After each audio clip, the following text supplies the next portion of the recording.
Welcome back. ഇന്ന് ഞാൻ നിങ്ങളുമായിട്ട് സംസാരിക്കാൻ പോകുന്നത് നമ്മൾ നമ്മുടെ ബന്ധുക്കളുമായിട്ട് ഷെയർ ചെയ്യാൻ പാടില്ലാത്ത 11 കാര്യങ്ങൾ എന്തൊക്കെയാണെന്നാണ്. അപ്പം നമുക്ക് പറഞ്ഞാലോ? ബന്ധങ്ങളില്ലേ മനുഷ്യ ജീവിതത്തിന്റെ അടിസ്ഥാനം തന്നെയാണ്. അത് നമുക്ക് എല്ലാവർക്കും അറിയാവുന്ന കാര്യങ്ങളാണ്. അതിപ്പം രക്തബന്ധം ഉള്ളവരാണെങ്കിലും ബന്ധുക്കളായാലും എല്ലാവരോടും എല്ലാം തുറന്നു പറയണമെന്ന് നിർബന്ധമൊന്നുമില്ല കേട്ടോ. അത് നമ്മുടെ ചോയ്സാണ് ആരോട് എന്ത് ഷെയർ ചെയ്യണോ എന്നുള്ളത്.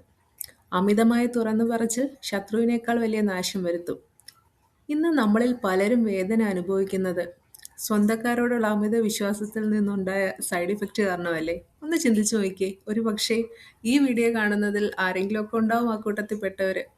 അതുകൊണ്ട് ബന്ധുക്കളോട് ഒരിക്കലും പറയരുതെന്ന് പറയുന്ന 11 കാര്യങ്ങൾ ഞാൻ നിങ്ങൾക്ക് പറഞ്ഞുതരാം.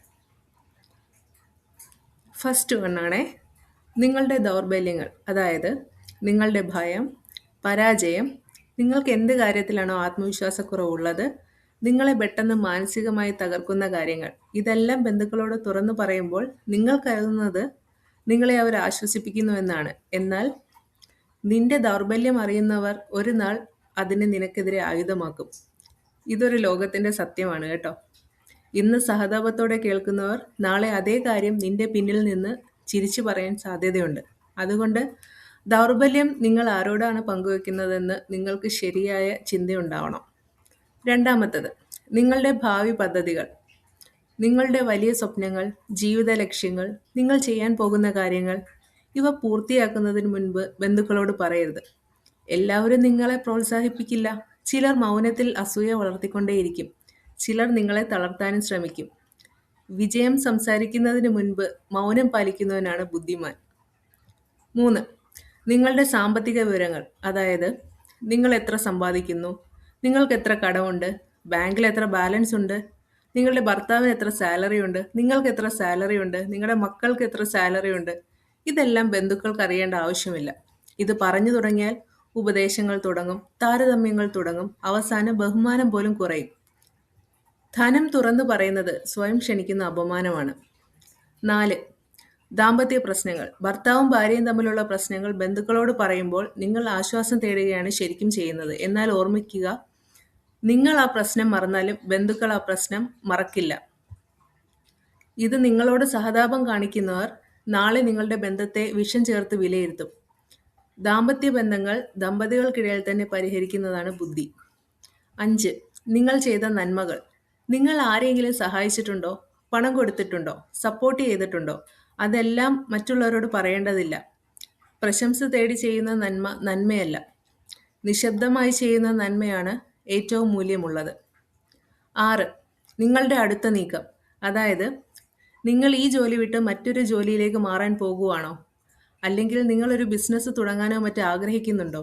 ഇങ്ങനെയുള്ള കാര്യങ്ങൾ ഉറപ്പാകുന്നതുവരെ രഹസ്യമാക്കി തന്നെ വെക്കുക. കാരണം മുൻകൂട്ടി പറയുമ്പോൾ അഭിപ്രായങ്ങളും ഭയപ്പെടുത്തലുകളും നിങ്ങളുടെ ആത്മവിശ്വാസത്തെ തകർക്കും. നടക്കുന്നതിന് മുൻപ് ശബ്ദമുണ്ടാക്കുന്നവൻ പലപ്പോഴും വഴിമുട്ടും എന്ന് നിങ്ങൾ കേട്ടിട്ടില്ലേ? 7, നിങ്ങളുടെ രഹസ്യങ്ങൾ. രഹസ്യം രണ്ടുപേരറിയുമ്പോൾ അത് രഹസ്യമല്ല. ബന്ധുക്കൾ വിശ്വാസവഞ്ചന ചെയ്യില്ല എന്ന് നിങ്ങൾ കരുതാം, പക്ഷെ അത് നമുക്ക് ഉറപ്പിക്കാനാവില്ല. വികാരത്തിന്റെ നിമിഷങ്ങളിൽ അവർ തന്നെ അറിയാതെ അത് പുറത്തു പറഞ്ഞേക്കാം. നിന്റെ രഹസ്യം നിനക്കുള്ള ശക്തിയാണ്. അത് വിട്ടുകൊടുത്താൽ നീ തന്നെ ദുർബലനാകും. 8, എല്ലാ വിഷയങ്ങളിലുമുള്ള അഭിപ്രായങ്ങൾ. എല്ലാ കാര്യത്തിലും നിങ്ങളുടെ അഭിപ്രായം പറയേണ്ടതില്ല. ചിലപ്പോൾ മൗനം വിവാദങ്ങളിൽ നിന്ന് നിങ്ങളെ സംരക്ഷിക്കും. ചിലപ്പോൾ മൗനം ബന്ധങ്ങളെയും സംരക്ഷിക്കും. വാക്കുകൾ നിയന്ത്രിക്കുന്നവനാണ് യഥാർത്ഥത്തിൽ ശക്തൻ. 9, നിങ്ങളുടെ വ്യക്തിപരമായ പ്രശ്നങ്ങൾ. ഉദാഹരണത്തിന് നിങ്ങളുടെ വേദനകൾ എല്ലാവരോടും പങ്കുവെക്കുന്ന സമയത്ത് ആശ്വാസം ലഭിക്കുമെന്ന് കരുതരുത്. ചിലർ സഹായിക്കാനല്ല, വിവരം ശേഖരിക്കാനാണ് കേൾക്കുന്നത്. ചിലർ നിങ്ങളുടെ വേദനയിൽ അദൃശ്യമായി സന്തോഷിക്കും. നിങ്ങൾ പോലും അത് അറിയുന്നുണ്ടാവില്ല. അതുകൊണ്ട് വിശ്വാസമുള്ള ഒരാളോട് മാത്രം നിങ്ങളുടെ വേദനകൾ പങ്കുവെക്കുക. അതെന്താണെങ്കിലും, അത് ശാരീരികമായ വേദനയാണെങ്കിലും മാനസികമായ വേദനയാണെങ്കിലും അത്രയധികം വിശ്വാസമുള്ള ഒരേ ഒരാളോട് മാത്രം അത് പങ്കുവെക്കുക. 10, നിങ്ങളുടെ വിജയങ്ങൾ. നമ്മുടെ കുടുംബത്തിൽ പലതരത്തിലുള്ള വിജയങ്ങൾ ഉണ്ടാകും. അതായത് ഭർത്താവിന് ഒരു നല്ല ജോലിയിലേക്ക് പ്രൊമോഷൻ കിട്ടി, അല്ലെങ്കിൽ നിങ്ങൾക്കൊരു പ്രൊമോഷൻ കിട്ടി, അല്ലെങ്കിൽ നിങ്ങൾ പുതുതായി ഒരു വീട് വെക്കാൻ വേണ്ടി തുടങ്ങുന്നു, നിങ്ങളൊരു വസ്തു വാങ്ങിച്ചു, അല്ലെങ്കിൽ കുറച്ച് സ്വർണം നിങ്ങൾ വാങ്ങിച്ചു സമ്പാദ്യമായിട്ട്, അല്ലെങ്കിൽ നിങ്ങളുടെ മക്കൾ ഉയർന്ന വിദ്യാഭ്യാസത്തിൽ നല്ല വിജയം നേടി. അങ്ങനെ പലതരം കാര്യങ്ങളും നമ്മുടെ കുടുംബങ്ങളിൽ ഉണ്ടാവാറുണ്ട്.